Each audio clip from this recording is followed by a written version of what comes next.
संत महंत सिद्ध ऋषी सांगाविनवितो तुम्हासी संत महंत सिद्ध ऋषी नामी तरला नाही कुणी नामी तरला नाही कोण ऐसा द्यावा नडून सांगाविनवितो तुम्हासी संत महंत सिद्ध ऋषी सलगीच्या उतारा तुका म्हणे क्षमा करा सांगाविनवितो तुम्हासी संत महंत सिद्ध ऋषी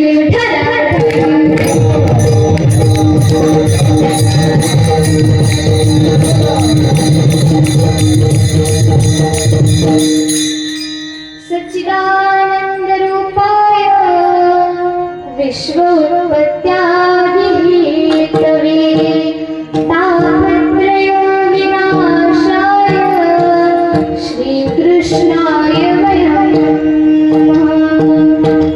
यं प्रव्रजन्तमनुपेतकृत्यं द्वैपायनो विरहगाता जुहाव पुत्रेति तन्मयतया कर्ण्यो भेदोस् तं सर्वहृदयं मुनिमानतोऽस्मि नमः पङ्कजनाभाय नमः पङ्कजमालिने नमः पङ्कजनेत्राय नमस्ते पङ्कजाङ्घ्रे महायोगपीठे तटे भीमरथं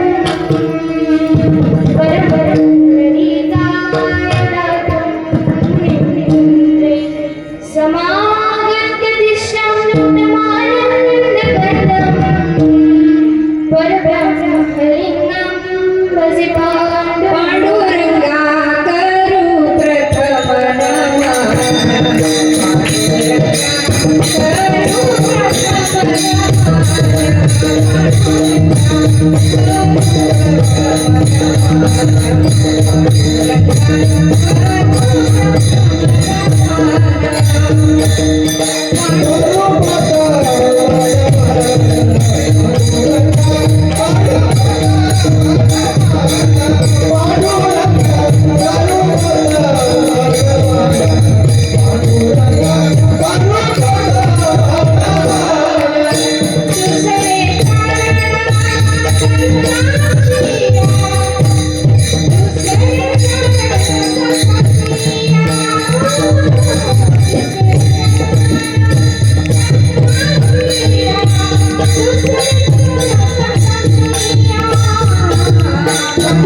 पाण्डुरङ्गा करो प्रथम नमन दुसरी चरण संतांची त्यांच्या कृपाने कथेचा विस्तार बाबाजी सद्गुरु दास तुका तलावज्ञ जीवो धरा धावतारं कलंकं कतिजोदिकामोदिवक्त्रं खलाणीश्वरात्मनोदातवक्षं समाधिस्थमूर्तिं भजे ज्ञानदेवं ज्ञानेश्वरा नमो ज्ञानेश्वरा निवृत्ती सोमदेवा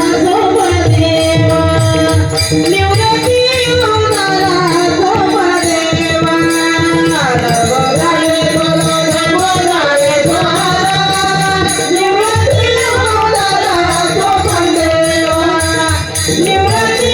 सोमदेवा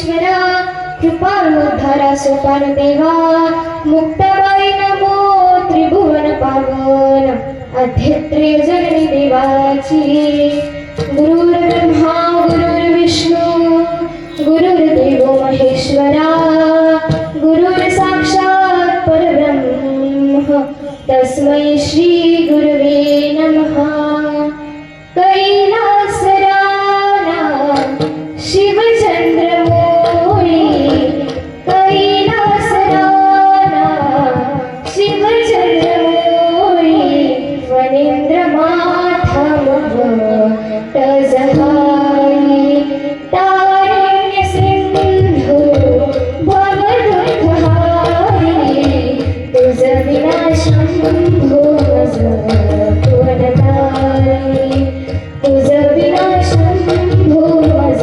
कोणतारी वचनैका कमळापती माझी रंगाची विनंती कर जोडितो कधी काळी आपण सावी जवळी कभी राम बनती कभी श्याम बनती चले आना प्रभुजी चले आना कभी राम बनते कभी श्याम बनते चले आना प्रभुजी चले आना कभी राम बनते कभी श्याम बनते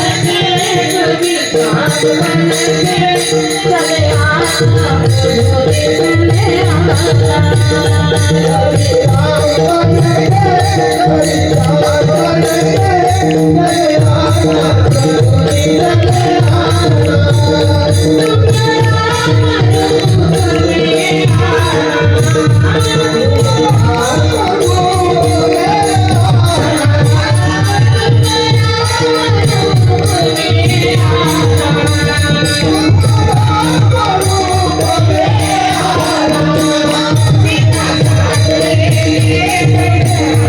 कभी श्याम बनते चले आना प्रभुजी चले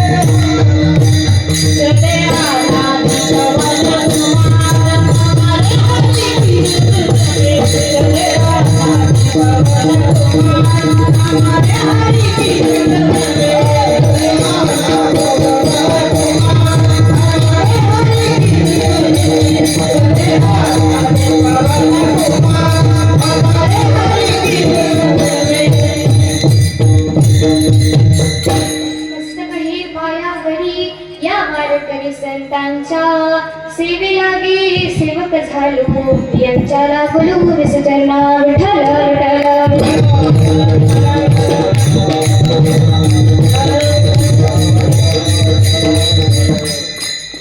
नाम घेता वाया गेला ऐसा कोणी ऐकेला सांगा विनती तो तुम्हासी संत महंत सिद्धर्षी प्रस्तुत प्राप्त प्रसंगी प्राप्त वेळी प्राप्त स्थळी कीर्तन रूपी सेवेसाठी निवडलेला अभंग वैराग्य रसिक चित्रकाशक सूर्यसंत जगद्गुरु जगद्वंदनीय हिंदवी स्वराज्य संस्थापक छत्रपती शिवाजी महाराज यांचे गुरु श्री संत तुकाराम महाराज यांचा नामपर चार चरणाचा भंग आज चिंतन रूपी सेवेकरिता निवडला आणि चिंतन रूपी सेवेकरिता निवडलेला असून या अभंगातून तुकाराम महाराज नामाचं प्रतिपादन करतात.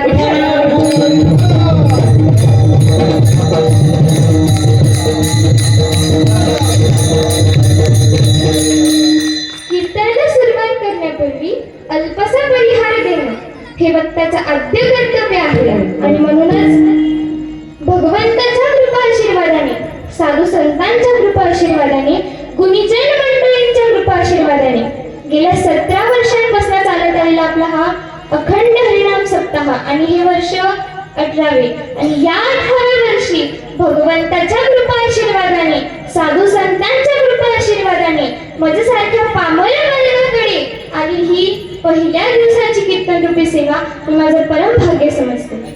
पहिला नमस्कार त्या भगवान परमात्म्याला ज्याने ही सुंदर सृष्टी निर्माण केली. दुसरा नमस्कार माझ्या आई वडिलांना ज्यांनी मला जन्म दिला.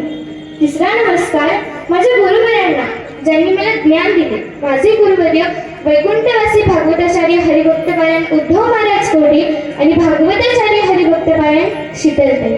चौथा नमस्कार माझ्या आईला जिने मला ही वारकरी संप्रदायाची वाट दाखवली. पाचवा नमस्कार श्री महारुद्र वारकरी शिक्षण संस्थेला ज्यांनी मला या वाटेवरती मार्गदर्शन केलं. सहावा नमस्कार अमोलदादा जाधव कराडकर मामा आणि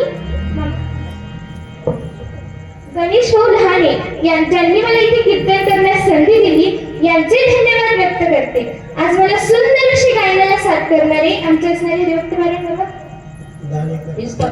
इस्तावे महाराज असतील, दाणेकर बाबा असतील, बाबा सामुळे महाराज असतील, नंतर आमचे बाबा पाटील बाबा असतील, त्यानंतर आमचे सर्वजण हे वारकरी संप्रदाय श्री महारुद्र वारकरी शिक्षण संस्थेचे सर्व गुणीजन मंडळी असतील, आमचे छोटे छोटे बालक मंडळी असतील, त्यानंतर आमचे पाटील मामा इथे उपस्थित आहे. मृदुंगावरती सुंदर अशी साथ करणारे आमचे महाराज तौर महाराज असतील, त्यांना देखील खूप खूप धन्यवाद. आमचे कांदे बाबा असतील, इकडे घडामोडे बाबा असतील, त्यानंतर पेटीवर सुंदर अशी साथ करणारे महाराज मेळकरी महाराज असतील, त्यानंतर आमचे मिशीवाले बाबा असतील जे विना घेऊन उभे आज. त्या साईडला आमचे गायनाला साथ करणारे आमच्या काळी मावशी असतील, शेलारताई असतील व सर्व आजी असतील, त्यांच्या देखील चरणी देखील नतमस्तक होते. आज माझा आवाज तुमच्यापर्यंत पोहोचतोय अशी असणारी सुंदर माईक सिस्टीम यांचे देखील खूप आभार व्यक्त करते. आमच्या दोन चौकदार इथे उपस्थित असतील, त्यांचे देखील खूप खूप धन्यवाद व्यक्त करते आणि तुम्हा सर्वांचे धन्यवाद व्यक्त करते कारण तुम्ही माझं कीर्तन ऐकण्यासाठी इथे आला. विठ्ठल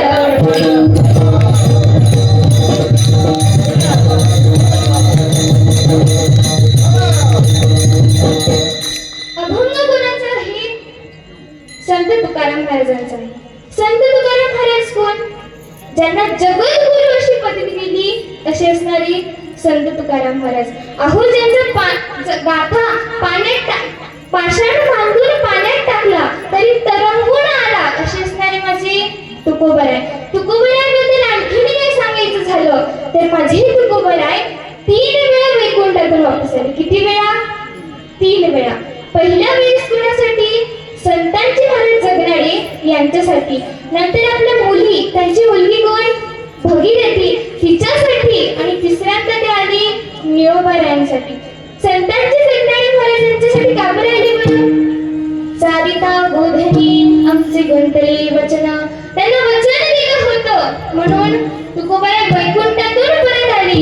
ज्यावेळेला माझ्या संतांची महाराजांचा मृत्यू झाला सर्वांनी त्यांच्या देहावरती मुठमुठभर माती टाकली, परंतु त्यांचं इथलं वरचं जे शरीर आहे, आपला तोंडाचा भाग जो आहे तो मातीत जातच नव्हता. मग ज्या वेळेला तुकोबाराय वैकुंठातून परत आले त्यांनी फक्त मुठभर माती त्यांच्या शरीर देहावरती टाकली, त्यावेळेला त्यांचा पूर्ण देह मातीमध्ये दबून गेला महाराज. म्हणून संतांची महाराजांसाठी आले होते पहिल्या वेळेस.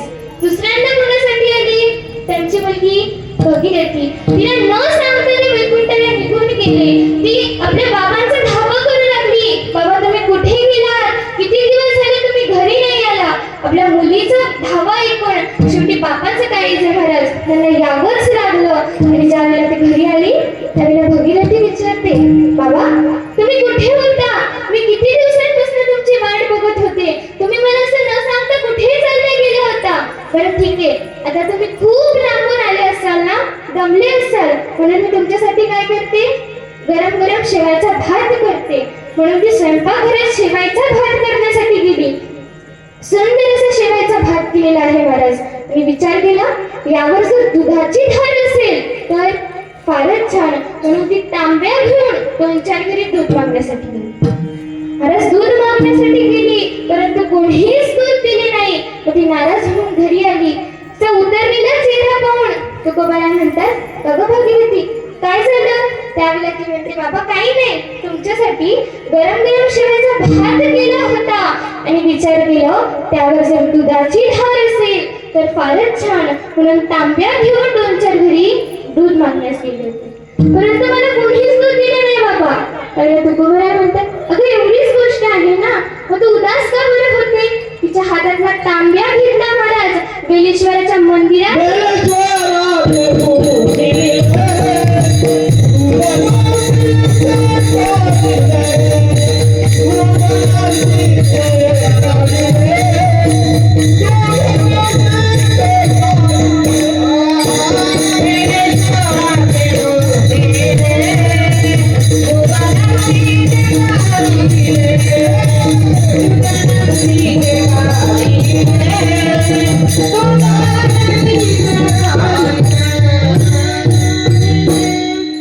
बेलेश्वराती पूजली दूध नंदीचे काढिले.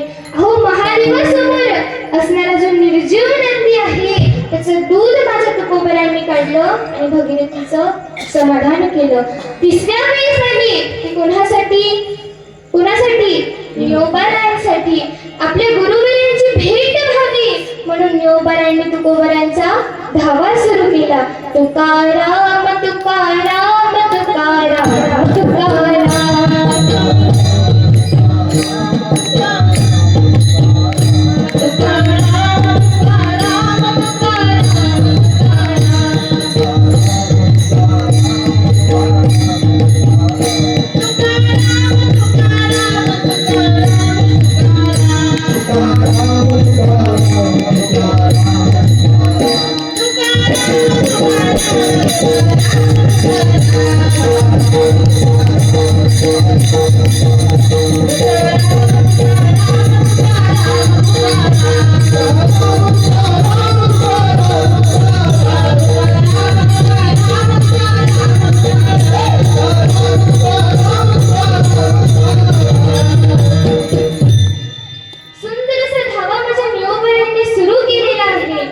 त्यांची गुरुविषयी असणारी ही भक्ती भावना प्रेम पाहून जगाचा चालक मानक भगवान पंढरीश पांडुरंग परमात्मा त्यांच्यावरती प्रसन्न झाले. त्यांच्या समोर येऊन उभं राहिले आणि म्हटले, न्योबाराय तुझी गुरुविषयी असणारी जी भक्ती आहे, भावना आहे, प्रेम आहे ते पाहून मी तुझ्यावरती काय झालं आहे, प्रसन्न झाला आहे आणि आता तुला जे मागायचं ते माग. खरंच नीट लक्ष देऊ आहे का? न्योबाराय स्वतः देवाला म्हणतात, तू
तुकियाचा धावा कळीत असू.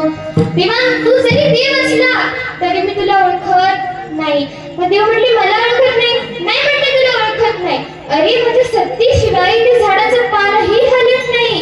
मग तू म्हणतो की तू मला ओळखत नाही, नाही देवा मी तुम्हाला ओळखत नाही. मग तू काय कोणासाठी इथे धावा करतोस? त्यावेळेला न्योबाराय म्हणतात, मला माझे गुरुवर्य तुकोबारायांची भेट व्हावी म्हणून मी त्यांचा धावा करतोय. जगाचा चालक मालक असणारा भगवान पंढरीश पांडुरंग परमात्मा त्याला परत जावं लागलं आणि शेवटी तुकोबारायांनीच निओबाऱ्यांचं समाधान केलं असे असणारे माझे श्रेष्ठ तुकाराम महाराज यांचा 4 चरणाचा भंगार चिंतन रूपी सेवेकरिता निवडला. विठ्ठल.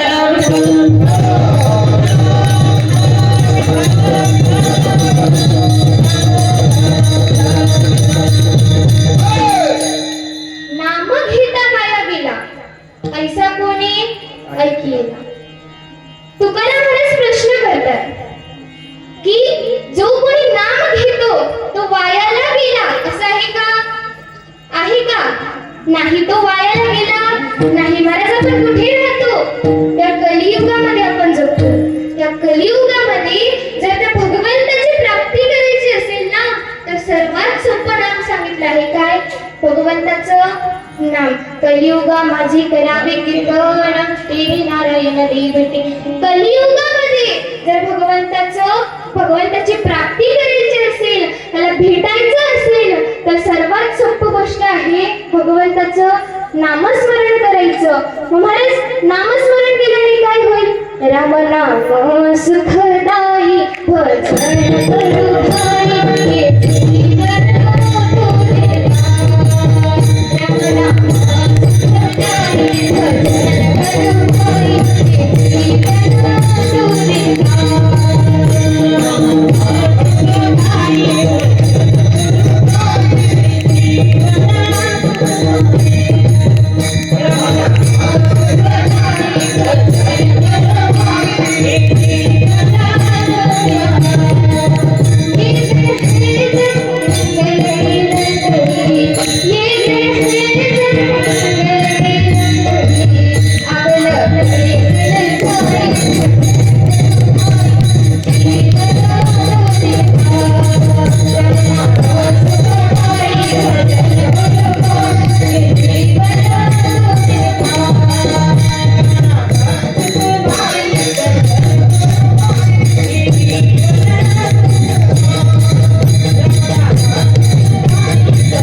राम नाम सुखदाई भजन करू भाई ये जीवन दो दिनका. हे शरीर कसं आहे? भाड्याचं आहे. तुम्हाला एक उदाहरण देते. आता ही माइंड सिस्टीम आहे. आपण कोणाकडनं तरी 7 ते 8 दिवसासाठी ही आणलेली आहे. ज्या वेळेची मर्यादा संपून जाईल आपल्याला ती तशीची तशी वापस करायची आहे. काही आपण आपल्यालाच ठेवू ही माझी असं म्हणायला लागू लगेच नाही. कारण की कोणातरी दुसऱ्यांचे आहे.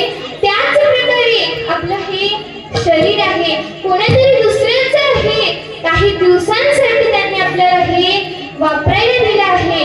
आपले दिवस संपले हे शरीर वापस करायचं. म्हणून या शरीराला माझं म्हणायचं का? अजिबात नाही. फक्त काय करायचं? भगवंताचं नामस्मरण करायचं.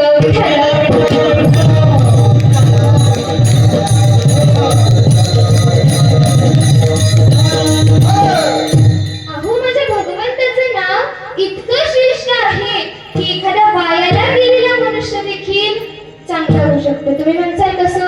वाल्या कुळाची गोष्ट आपल्या प्रत्येकाला ज्ञात आहे. हो मला 7 घडे भरले होते पापाचे.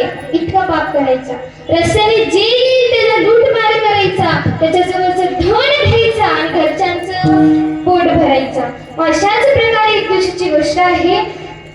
ज्या रस्त्यावरती वाल्यामुळे मारहाण करायचा, लूटमार करायचा, त्याच रस्त्यावरून एक दिवशी ऋषीमुनींची स्वारी चालली होती. नारायण नारायण श्रीमद नारायण नारायण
त्यांच्या जवळ गेला.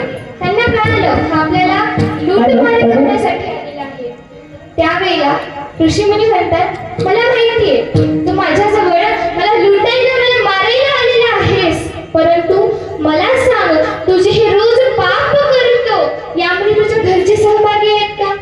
म्हटला हो, मी त्यांचे रोज पोट भरतो ते माझ्या पापात सहभागी आहेत. ऋषीमुनी म्हणले असं नको सांगू, घरी जा, घरच्यांना विचार आणि मग येऊन सांग. वाल्याकोळी निघाला, अर्ध्या रस्त्यात गेला, परत आला. म्हटले हा, मी घरी चालल्या गेल्याच्या नंतर तुम्ही इथून पळून जाणार. मग त्यावेळेला ऋषीमुनी म्हणतात, अरे बाबा, लागलं तर मला झाडाला बांधून ठेव, पण घरी जाऊन विचारू नये. वाल्याकोळीने खरेच माझ्या नारद मुनींना झाडाला बांधलं, घरी गेला. सर्वात पहिले आईकडे गेला. आईला विचारलं, आई, मी रोज तुमचं पोट भरतो, हे पाप करून जे पोट भरतो, मग तुम्ही माझ्या या पापामध्ये सहभागी असणार का? त्यावेळेला ती आई म्हणते, हे बघ बाळा, तू लहान होता तेव्हा आम्ही तुझा सांभाळ केला, आता आम्ही म्हातारी झालो आहे आणि तू तरुण झाला आहेस, म्हणून तुझी जिम्मेदारी आहे आमचा सांभाळ करणे. माझ्याकडे थोडेच दिवस राहिले, तुझ्या पापात सहभागी होऊन माझा काय फायदा? मी तुझ्या पापात सहभागी होणार नाही. आपल्या पत्नीकडे गेला, पत्नीलाही तोच प्रश्न विचारला. पत्नी म्हटली, माझ्या माहेरच्यांनी मला इथे तुमच्या भरोशावर पाठवले की नाही? यांच्याच भरोशावर पाठवलं ना तुम्हाला, हो ना? मग यांच्या भरोशावर पाठवलं आहे म्हणून मी आता तुमच्या पापात सहभागी होणार नाही, मला पाप बनायचं नाही. आता बायकोने ही रिजेक्ट केलं. राहिला मुलाकडे गेला. म्हणला, दादा, मी तुझं रोज पोट भरतो, तुझी शाळेची फीस भरतो, मग तू माझ्या पापात सहभागी होणार का? म्हटले, अहो बाबा, तुमच्याकडे किती थोडे दिवस राहिले, तुम्ही चालले असाल, पण मला हे घर सांभाळायचंय ना, मला लग्न करायचंय, माझे बायको पोरं असतील, त्यांच्याकडे कोण बघेल? मी तुमच्या पापात सहभागी होणार नाही. परत वाल्याला पश्चाताप झाला. तो नारद मुनींना शरण गेला आणि म्हटलं, नारद मुनी, मला तर कळालं आहे की जे पाप केलं आहे ते कोणीच घरचे माझे त्यामध्ये सहभागी नाही. आता मला पापापासून मुक्त व्हायचं आहे, म्हणून काहीतरी मला काय करा, मी साधन सांगा, तर भगवान परमात्म्याला प्राप्त करण्याचं साधन सांगा. त्यावेळेला नारद मुनींनी सांगितलं काय? भगवंताचं नाम नामधारी धारी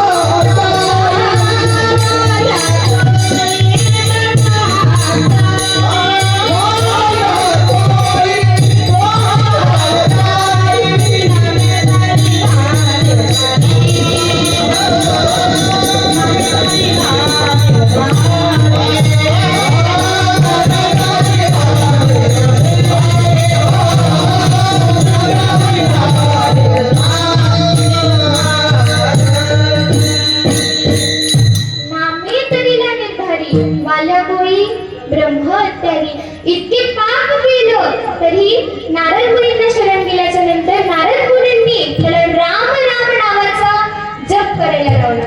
त्या महाराज इतके दिवस पाप केलं, खरंच रामाचं नाव तोंडाला येईल का?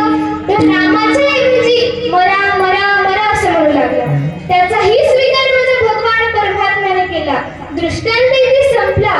मला सांगायचं एवढंच, वायाला गेलेला मनुष्य हा नामस्मरणामुळे जर नीट रस्त्यावरती चांगल्या मार्गावरती येत असेल, आपण तर वाईट मार्गाला नाही गेलेलो, आपल्याला फक्त चांगला रस्ता सापडत नाहीये. चांगला रस्ता एकच आहे, त्या भगवान परमात्म्याचं नामस्मरण करा, जेणेकरून तुम्ही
असा कोणी ऐकलेला. भगवंताचं नामस्मरण करून कोणी वायाला गेलं असं ऐकलंय का कोणी? ऐकलंय तुम्ही आतापर्यंत? नाही. कारण भगवंताचं नाम खरंच इतकं स्ट्रॉंग आहे की त्या भगवंताचं नामस्मरण केल्याच्या नंतर इतकं पुण्य जमा होतं की त्याची मोजमापही आपण करू शकतो. पुण्याची गणना कोण करी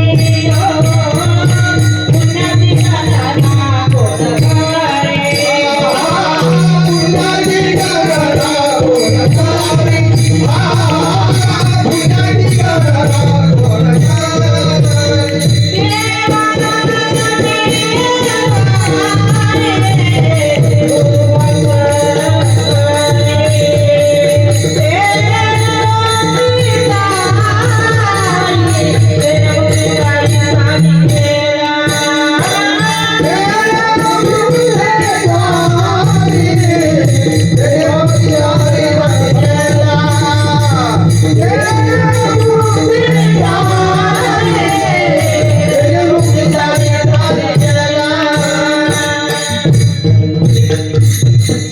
हरिमुखी म्हणा पुण्याची गणना कोणा करी. भगवंताचं नामस्मरण केल्याच्या नंतर इतकं पुण्य जमा होतं तुम्ही त्याची मोजमापही करू शकत नाही.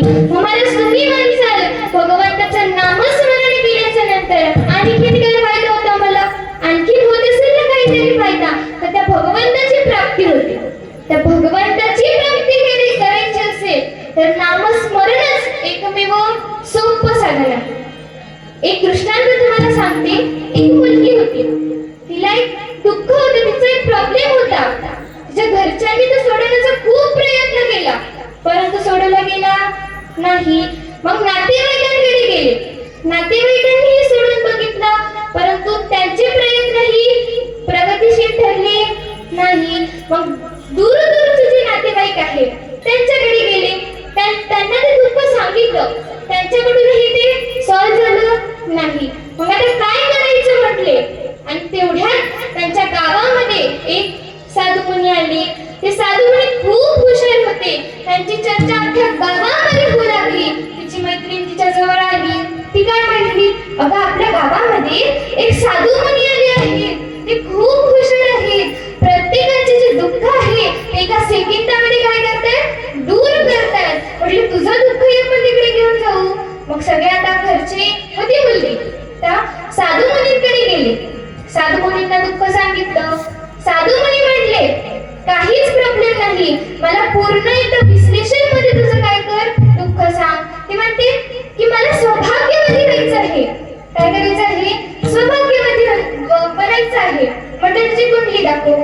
कुंडली पाहिली, कुंडली ही चांगली होती. मग म्हटले कुंडली तर चांगली आहे, मग काय झालं, स्थळ येत नाही का? मग तिचे पप्पा म्हटले की नाही, स्थळ पण खूप छान छान येत आहे परंतु म्हटले परंतु काय, पैशांची अडचण आहे का? म्हणजे पैशांचीही अडचण नाही. मग तुमचा प्रॉब्लेम काय? तिला सौभाग्यवती व्हायचं आहे, तिची कुंडली चांगली आहे, स्थळही येत आहे, पैशांचीही काही प्रॉब्लेम नाही. मग तुमचा प्रॉब्लेम काय? ती म्हटली मला लग्नच करायचं. दृष्टांत इथे संपला. मला सांगा, जर सौभाग्यवती व्हायचं असेल तर आधी काय करायला लागेल? महिला मंडळ लग्न करावं लागेल. त्याच प्रकारे जर भगवान परमात्म्याची प्राप्ती करायची असेल तर सर्वात आधी भगवान परमात्म्याचं नामस्मरणच करावं लागेल.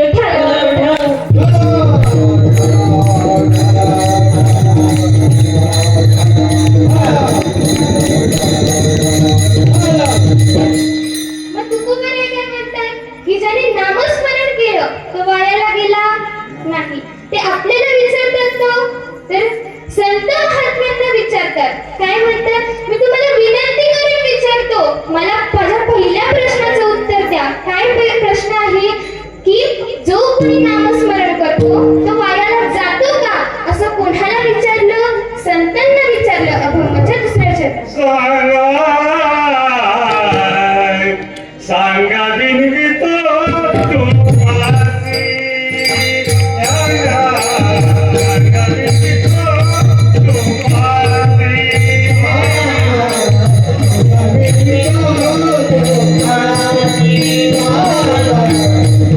तुमची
ऋषी काय करतात बरं? जे भगवंताने सांगितलं आहे, जे भगवंताचे विचार आहे ते ग्रंथांमध्ये लिहून काढतात, त्यांची रचना करतात. ज्या प्रकारे ऋषी मुनींनी आपल्यासाठी एक मोठाचा मोठा वेद 4 भागांमध्ये डिवाइड करून दिला. हे काम कोण करतं? ऋषी करतात. तुम्ही म्हणजे संत काय करतात? ऋषींनी जे ग्रंथामध्ये लिहिलेलं आहे ते आपल्याला आपल्या दैनंदिन जीवनामध्ये समजून सांगून त्या अनुभवाने आपल्याला समजून सांगतात. ते कोण आहे? संत आहे. संत इथे उतरायला आले कशासाठी? जगाच्या कल्याणा संतांच्या विभूती देह जिजविती परोपकारे, आपल्यावरती उपकार करण्यासाठी ते त्यांचा देह जिजवितात. ते इथे जन्माला का बरं आले? आपल्यावरती उपकार करण्यासाठी. मला सांगा, ते भारतातच का बरं जन्माला आले? ऑस्ट्रेलियामध्ये का बरं नाही आले? अमेरिकेमध्ये का बरं नाही आले? कारण आपला देश जो आहे तो पवित्र आहे, पावन आहे, म्हणून ते इथे पवन तुझेच पावन तुकुळ पवित्र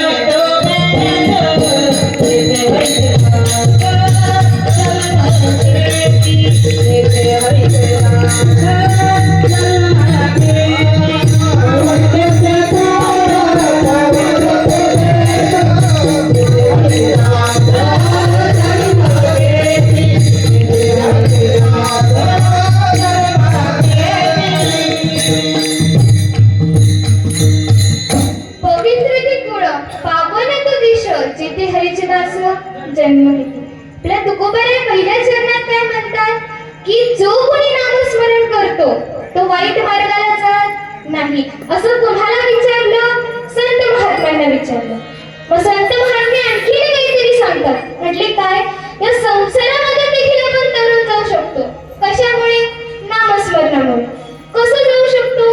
रामायणामध्ये जर आपण एक प्रसंग आहे ज्याला सेतू बांधकाम चालू होतं त्यावेळेचा प्रसंग आहे. सीताबाईला आणायला जायचंय. पूर्ण वानर सेना लक्ष्मणजी व माझे राम प्रभू निघालेले आहे. समुद्राच्या किनाऱ्यावरती आले. आता विचार करू लागले या महासमुद्राला कसं पार करून जायचं? मग ते म्हणले की आपण समुद्राला विनंती करू. 3 दिवस पाठपूजा केली तरीही समुद्राने काही दर्शन दिलं नाही आणि मार्गही दाखवला नाही. मग 4थ्या दिवशी रामप्रभूंना राग आला. त्यांनी आपलं धनुष्य काढलं, त्याला बाण लावला आणि जसं समुद्रामध्ये सोडणार तेवढ्यात समुद्रदेववरती आले. समुद्रदेववरती आले. म्हणतात देवा असं करू नका. मग त्यावेळेला रामप्रभू म्हणतात मला माझ्या सीतेला आणायला जायचं आहे. तू काय कर, हे समुद्र सुक कर, कोरडं कर. त्यावेळेला समुद्र देव म्हणतात की मी हे पाणी कोरडं करू शकत नाही. कारण की या सृष्टीची रचना करताना तुम्ही मला सांगितलं होतं तू मर्यादित आहेस, तू तुझी मर्यादा कधीच ओलांडायची नाही. तुम्ही सांगितलेलं आहे तुमचा शब्द मोडू शकत नाही. त्यावेळेला रामप्रभू म्हणतात तू माझा शब्द मोडू शकत नाही, मला तूच मला मार्ग सांग, मी या समुद्राला पार कसं करून जाऊ. त्यावेळेला समुद्रदेव म्हणतात देवा एक काम करा, तुम्ही काय करायचे? सेतू बांधा. म्हणजे सेतू कसा बांधायचा? दगड जर पाण्यावरती ठेवले तर ते बुडून जातील. मग सेतू कसा बांधायचा? म्हटली विश्वकर्माची 2 मुलं आहेत. कोण? नळ आणि नील. त्यांच्याकडे तुम्ही जा. ते काय करतात? त्यांना लहानपणी श्राप भेटलेला आहे की ती जे पण गोष्ट पाण्यात टाकतील ती पाण्यात डुबणार नाही, पाण्यावरतीच तरंगेल. आणलं त्या दोघांना. आता सर्वजण त्यांच्या हातामध्ये एक दगड घेऊ लागले आणि सेतूचं बांधकाम चालू झालं. इंनी 2 जण, दोघांचे 4 हात. लवकर सेतू बांधकाम पूर्ण होईल का महाराज? आता हनुमंतरायांनी विचार केला 2 जण आहे पण वर्ष लागून जातील एवढा मोठा सेतू बांधायला. म्हटले आता काय करायचं? तेवढ्यात हनुमंतराय म्हटले की देवाच्या नावामुळे सगळे तरुण जातात म्हणून एक दगड घेतलं, त्याच्यावरती राम नाव लिहिलं आणि पाण्यात सोडला. तो बुडाला का? नाही, तो पाण्यावरती तरंगला.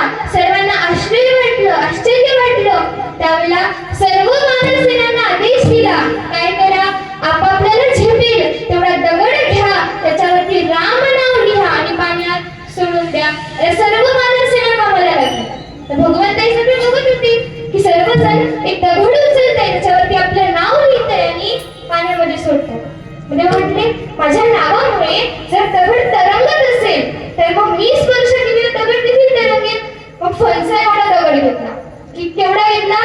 कंसावडा दगड घेतला आणि पाण्यात टाकला. तो बुडाला.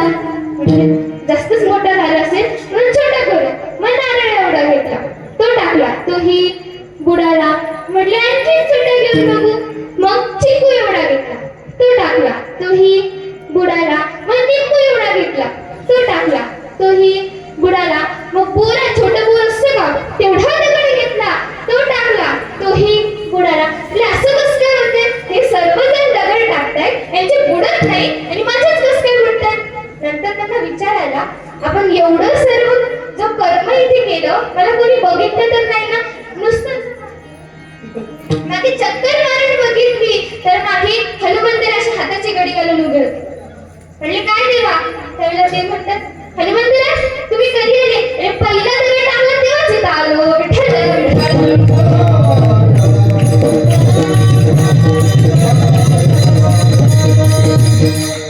मला सांगायचं एवढंच, तुझ्या नामाचा महिमा, तुझ्या नामाचा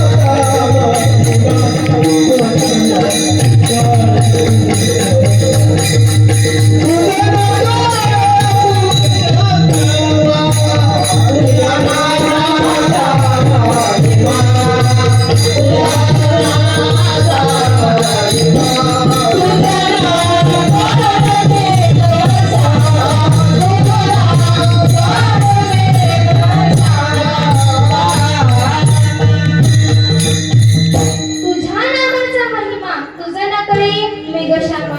अरे भगवंता, तुला तुझ्या नामाचा महिमा माहीत नाही? अरे तुझ्या नामामुळे जर निर्जीव दगड पाण्यावर तरंगत असेल तर आपण तर मनुष्य आहे महाराज. या संसार रूपी सागरामधून का बरं तरु नाही शकत? नामे तरला नाही कोण, नामे तरला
अहो भगवान परमात्म्याच्या नामामुळे कोणी या संसार रूपी सागरातून तरुण गेलं नाही कशाचं नाव सांगा? आहे का महाराज कोणी? नाही. हा संसार कसा आहे? दुःख बांधवडी आहे हा संसार, सुखाचा विचार नाही कोठे. अहो सुखाचा विचार सुद्धा करू देत नाही एवढा संसार काय आहे? दुःखरूप आहे. माझ्या संतांनी या संसाराला पारमार्थिक उंचीवरनं बघितलं.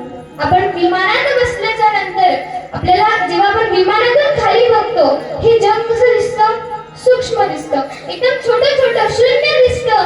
त्याच प्रकारे म्हणजे संत म्हणतात की आम्ही पारमार्थिक उंचीवरनं ज्या वेळेला या संसाराला बघितलं तो आम्हाला शून्य दिसला, सूक्ष्म दिसला, म्हणून आम्ही यात पडलोच नाही. विठ्ठल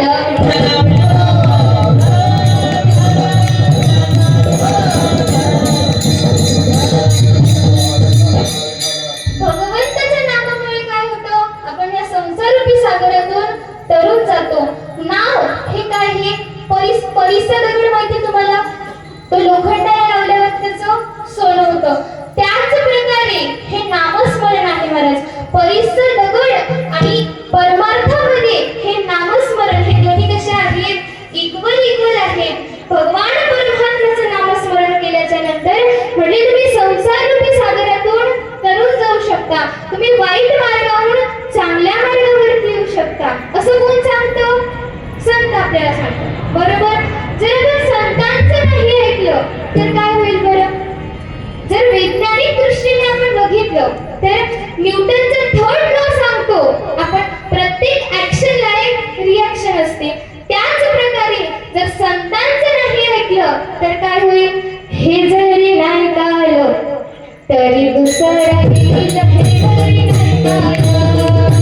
मल्हारीची वारी मल्हारीची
नामस्मरण करायचे. महाराज नामस्मरण केल्याने आपण मृत्यूचा फेरा देखील चुकवू शकतो. अजमेराची सर्वांना गोष्ट माहिती आहे का? तो एक पंडित होता, पाठपूजा करायचा. एके दिवशी काय झालं, त्याचं लग्न झालेलं होतं. तो एके दिवशी एका गावावरून पाठपूजा करून परतत होता. परतत असताना एक वेश्या आणि एक पुरुष ही क्रिया करत होते. त्याने ते बघितलं आणि त्याला ती वेश्या आवडली, म्हणून तो तिला घरी घेऊन आला. ज्यावेळेला पत्नीने बघितलं त्यावेळेला पत्नी खूप चिडली.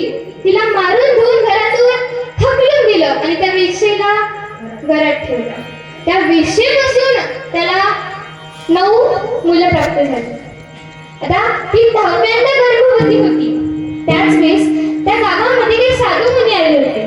ते त्यांच्या घरी आले आणि यजमानाला म्हणले की आज रात्र आम्ही तुझ्याच इथे थांबलो. मग तो म्हणला, नको, मी एका वेश्येसोबत लग्न केलेलं आहे, मी अपवित्र झालेलो आहे, तुम्ही इथे थांबू नका. नाही म्हणला, मला इथेच थांबायचं आहे. सर्व जे संत मुनी होते तिथे ते थांबले. थांबल्याच्या नंतर त्यांनी यजमानाला सांगितलं की तुझी जी बायको आहे, जी वेश्या आहे, ती 10व्यांदा गर्भवती आहे आणि तिच्या गर्भामध्ये पुत्र आहे. तो पुत्र ज्यावेळेला जन्माला येईल त्यावेळेला त्याचं नाव काय ठेव? नारायण ठेव. मग पुत्रप्राप्ती झाली. पुत्रप्राप्ती झाल्याच्या नंतर बारसं सांगतात ना आपल्याकडे, नामकरण सोहळा केला आणि त्याचं नाव ठेवलं नारायण. आता साधू मुनींनी सांगितलं होतं म्हणून तो खूप आवडीचा. नारायण हे कर, नारायण ते कर, नारायण पाणी पी, नारायण जेवण कर, नारायण नारायण नारायण दिवसभर नारायणच म्हणू लागला. आधी जे पाप केलं होतं, वैश्येसोबत लग्न करून जो अपवित्र झाला होता, ते भगवंताचं नामस्मरण करून करून तो पुन्हा काय झाला? पवित्र झाला. आणि असं म्हणतात, ज्यावेळेला आपला मृत्यू होतो ना त्यावेळेला आपल्याला यमदेव दिसतात.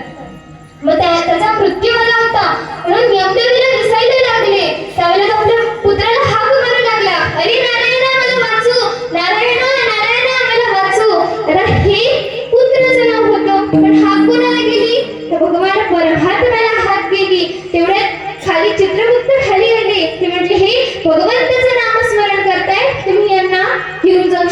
नाही. म्हटली यमदेव म्हटली आमचं काम आहे, आम्हाला न्यावं लागेल.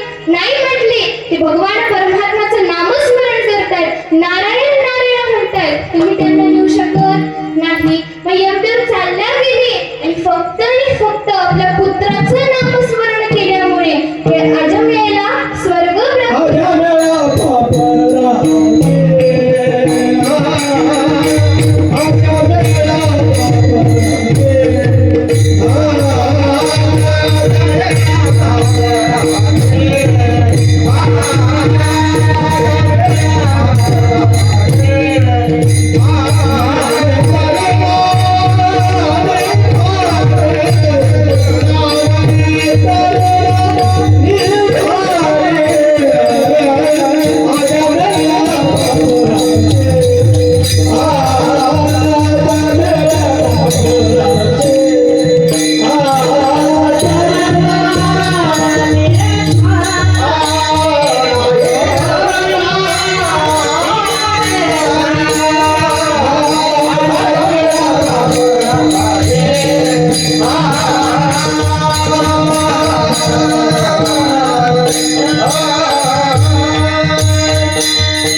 बघा महाराज, तो पुन्हा पवित्र झाला, त्याची पुन्हा पुण्य जमा झाली. कशामुळे? फक्त नामस्मरणामुळे. मग नामस्मरणामुळे तो यमदेवांसोबत जाण्यापासून हुकला. मग विचार करा महाराज, आपण तर एवढं पाप नाही केलंय, आपण त्या वेश्येसोबत लग्न नाही केलंय, तर जे काही पाप केलं असेल ते सोडून द्या, किंवा करत असाल तेही सोडून द्या. फक्त काय करा, भगवंताचं नामस्मरण साधन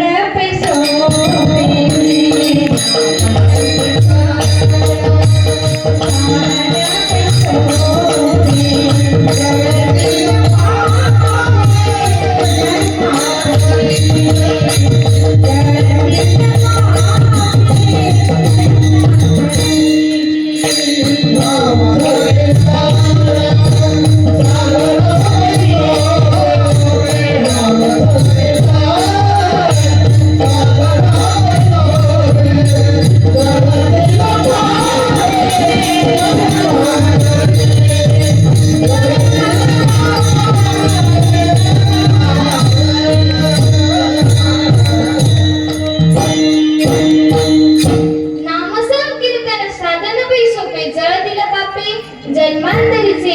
अहो त्या भगवान परमात्म्याचं नाम हेच या कलियुगामधलं सर्वात सोपं साधन आहे. म्हणून त्या भगवंताचं नामस्मरण करा. त्यामुळे काय होईल, जो पापांचा जो पर्वत आहे तो काय होऊन जातो, जळून भस्म होऊन जातो. म्हणून काय करायचं, भगवंताचं नामस्मरण करायचं. करायचं का मग आपण? करायचं. करा हातवरती. ज्याला देवाने हात दिले तेच हातवर करते. घेतले हातवर. आता माझ्यासोबत भजन करायचं. विठोबा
अच्छा आधीच घेतली